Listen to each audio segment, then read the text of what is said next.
discussion about the technique of starting the play, how he has started. And we also some other things.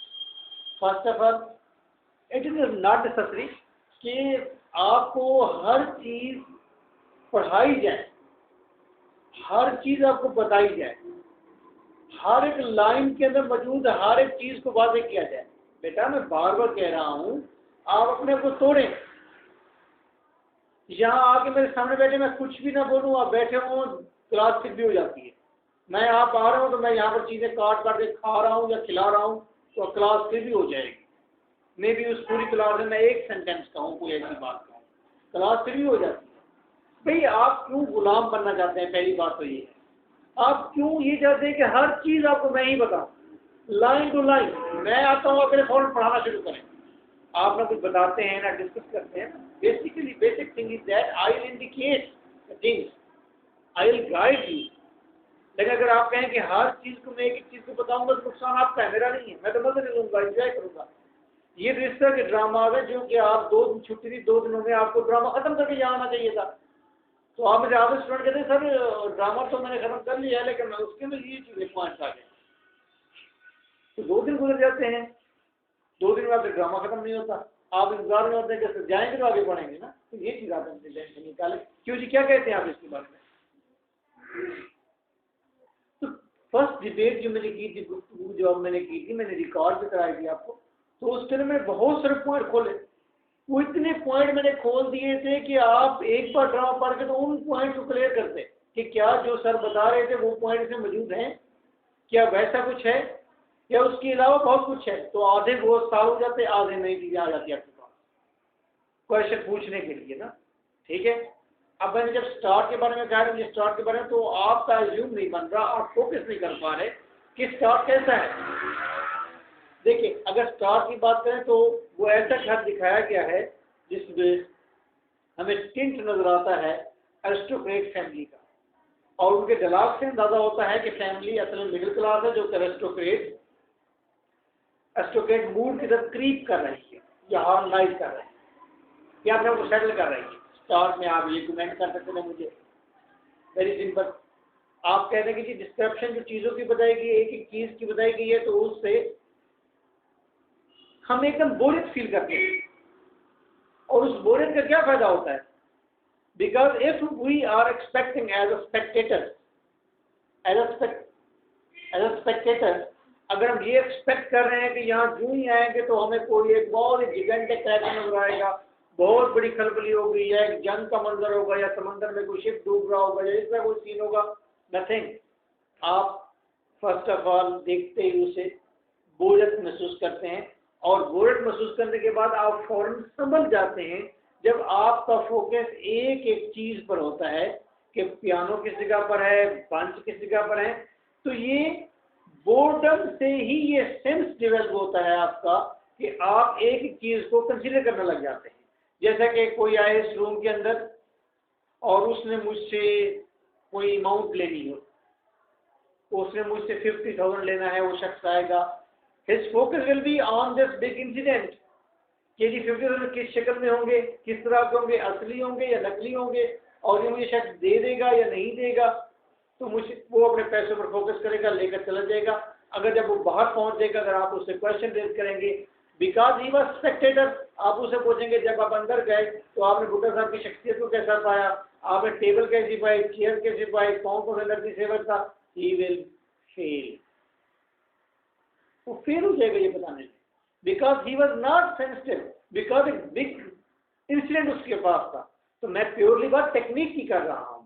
तो अगर उसी शख्स को यहाँ पर बिठा दिया जाए और मैं यहाँ मौजूद ना हूँ और उसे कहा जाए कि जी आप मिलने के लिए आए तो आप 1 घंटा वेट करें, तो आफ्टर 1 आवर वो बोर हो जाएगा। और बात पर ऐसा भी होता है कि हम किसी कमरे में या किसी जगह में इतने डेड बोर हो जाते हैं, फिर आखिर में हम दीवारों के ऊपर मौजूद नुक्तों को काउंट करना शुरू कर देते हैं, लकीरों को देखना शुरू कर देते हैं, जहाँ से रंग उतरा हुआ है वो देखना शुरू कर देते हैं।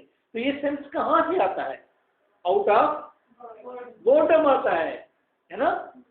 तो मेरा ख्याल ये है, हो सकता है मुझसे कोई क्रिटिक भी इत्तेफाक ना करे, हो सकता है आप 10 साल पढ़ाने के बाद मेरी इस डिबेट को गलत कह दें, लेकिन वो आपका नॉलेज होगा, वो आपके सेंसेस होंगे। मैंने जो डेवलप किया है, मैंने जो सेंस सोचा है वो ये था। अब हो सकता है कोई भी क्रिटिक ना माने, हो सकता है कि इब्सन की प्रेज करने वाले इतने लोग दुनिया में मौजूद हो, इतने लोग मौजूद हो, वो मेरी इस बात को कंडेम कर दें, वो साहब कैसी बात कर रहे हैं, ये बोर्डम वाला स्टार्ट था। लेकिन मुझे बोर्डम वाला लगा। मैं लीडर हूँ, मैं बाख्तियार हूँ, मुझे पूरी आज़ादी है तमाम चीज़ों को उस तरह से देखने की जिस तरह से मैं सोचता हूँ। तो यही मॉडर्न लिटरेचर का खासा भी है एट द सेम टाइम। तो आप 10 साल के बाद मेरी इस बात को आप रद्द नहीं कर सकते, इख्तलाफ कर सकते हैं। ठीक हो सकता है टेक्निक के स्टार्ट के बारे में जो बात मैंने आपके ज़हन में पोर कर दी है, उंडल दी है, हो सकता है जब आप एग्जाम में ये चीज लिखें तो yes that is point and that is a brave point.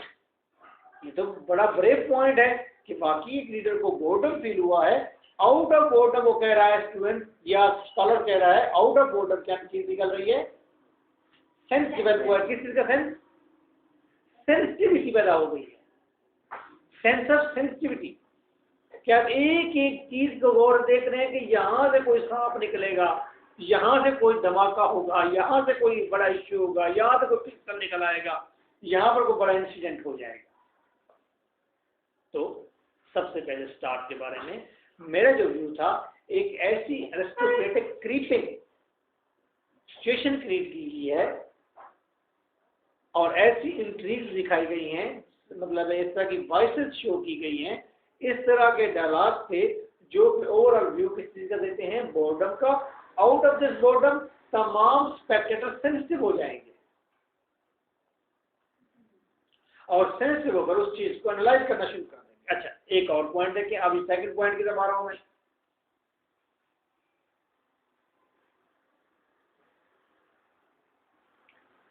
जिस तरह का सीन क्रिएट किया गया है, जिस तरह का सीन क्रिएट किया गया है बोर्डम वाला, ये हमें जो व्यू देता है ओवरऑल हम देखने के बाद, ये हमें आर्टिफिशियलिटी का व्यू देता है, आर्टिफिशियलिटी का व्यू देता है।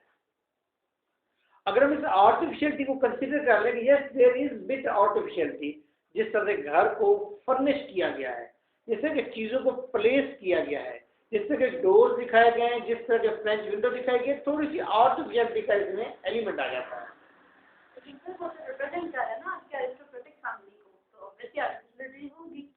डेफिनेटली हो सकता है, पॉसिबल है कि अरिस्टोक्रेट जो उस कैटेगरी की जो फैमिली है, उसका कुछ स्टूडेंट लीडर बैठा होगा तो वो उसको क्वाइट नॉर्मल लेगा, ठीक है ना, पॉसिबिलिटी है।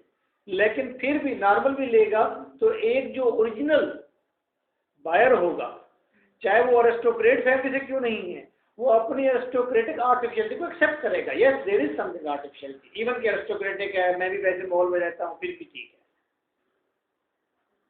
ठीक है ना, तो वो फील जरूर होगा उस चीज को कि आर्टिफिशियलिटी उसके अंदर, ये भी कि आर्टिफिशियलिटी का एक एलिमेंट मुझे नजर आया है, मैं अपनी बात कर रहा हूँ, क्लियर। अच्छा, इस आर्टिफिशियलिटी का क्या फायदा होगा, अब बात ये आपको पता है, टेक्निक के हवाले से हमने एक चीज पहले डिस्कस की थी कि गैलेरियो गैलीमेस्ट्रेशन, जब उसकी हमने एपिक थेटर की टेक्निक देखी थी, तो उसमें एक चीज ये थी कि कैरेक्टर जो है डेमोन्स्ट्रेट करे, ना कि एक्टर जो है कैरेक्टर को डेमोन्स्ट्रेट करे, ना कि एक्टर कैरेक्टर बनने की कोशिश करे। तो ये एटमॉस्फेयर डेमोन्स्ट्रेट हो रहा है, ना कि ओरिजिनल एटमॉस्फेयर बन रहा है।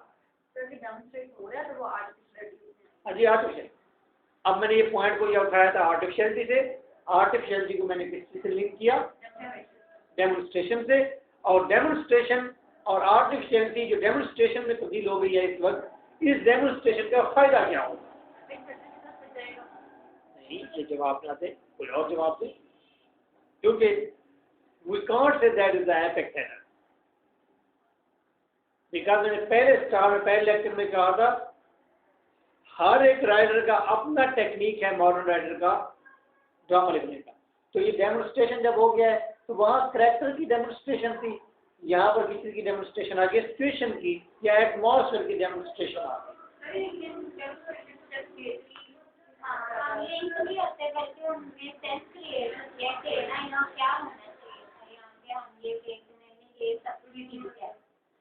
इस बात कहने के बजाय ये बात भी एक ज़्यादा खूबसूरत है जो मैं कह रहा हूँ, वो ये हो सकती है बेटा डेमोन्स्ट्रेशन जब सिचुएशन की हो रही है तो हम उसके अंदर टोटली इन्वॉल्व नहीं हो जाते। अब मैंने लास्ट सेंटेंस ये कहा कि डेमोन्स्ट्रेशन से सिचुएशन की या एटमॉस्फेयर की उस घर की डेमोन्स्ट्रेशन से हम लोग उसके अंदर इन्वॉल्व नहीं होते। अच्छा मुझे जरा रिमाइंड कराएं, अगर इन्वॉल्व हो जाएंगे तो क्या नुकसान होगा? हमारी सेंसेस डेवलप नहीं होंगी। ओके, तो हम क्या होंगे उसके अंदर इन्वॉल्व हो गए तो हम अपने आप को उसका हिस्सा महसूस करेंगे। हम जब डेमोन्स्ट्रेशन को देखते हैं, आर्टिफिशियलिटी को देखते हैं तो हम डिटैच हो जाते हैं ऑडियंस, हम दूर से उसको एनालाइज करना शुरू कर देते हैं बजाय इसके कि उस जगह के अंदर अपने आप को रखें भी हमारा ही घर है, हम ही इसमें मौजूद है। अच्छा ये बात मैं यहाँ पर क्लोज कर रहा हूँ एक सेंटेंस में कि आर्टिफिशियलिटी जो कि डेमोन्स्ट्रेशन बन जाती है एटमॉस्फेयर की, और डेमोन्स्ट्रेशन क्या बनती है? डेमोन्स्ट्रेशन से हमारे अंदर एनालाइजेशन का, स्पेक्टेटर के अंदर एनालाइजेशन का ज़्यादा तवक्को की जा सकती है, एनालाइजेशन का सेंस ज़्यादा उजागर होता है। अच्छा मैं इस बात को जब स्टॉप करता हूँ, ये बात मैंने स्टार्ट की थी किस बात से कि इस प्ले के अंदर स्टार्ट जो है एटमॉस्फेयर की आर्टिफिशियल